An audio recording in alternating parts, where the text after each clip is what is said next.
بسم اللہ الرحمن الرحیم۔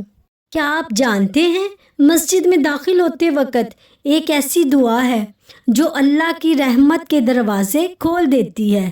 حضرت فاطمہ بنت حسین رضی اللہ تعالیٰ عنہ اپنی دادی فاطمہ کبریٰ رضی اللہ تعالیٰ عنہ سے روایت کرتی ہیں۔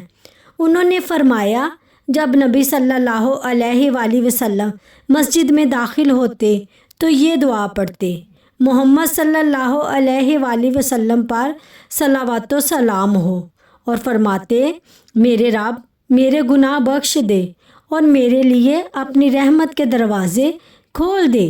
اور جب آپ مسجد سے باہر نکلتے تو فرماتے: محمد صلی اللہ علیہ وآلہ وسلم پر صلوات و سلام ہو، اور فرماتے: میرے رب میرے گناہ بخش دے اور میرے لیے فضل کے دروازے کھول دے۔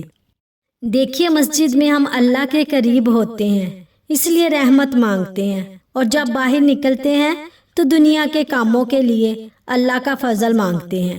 یہ ایک چھوٹی سی سنت ہے مگر بہت بڑی برکت والی ہے۔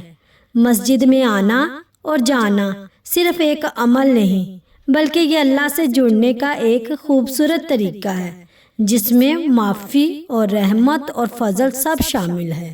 ایک ایسا سوال جس نے صحابہ کے دور میں بھی لوگوں کو حیران کر دیا تھا، اور نبی اکرم صلی اللہ علیہ وآلہ وسلم کی اس حدیث نے اصل حقیقت واضح کر دی۔ حضرت عبداللہ بن عباس رضی اللہ تعالی عنہما بیان کرتے ہیں، نبی اکرم صلی اللہ علیہ وآلہ وسلم نے پالتو گدھوں کے گوشت کو واضح طور پر حرام قرار نہیں دیا تھا۔ ہمیں ہر بات بغیر تحقیق کے قبول نہیں کرنی چاہیے، بلکہ دیکھنا چاہیے کہ وہ بات مضبوط دلیل پر ہے یا نہیں۔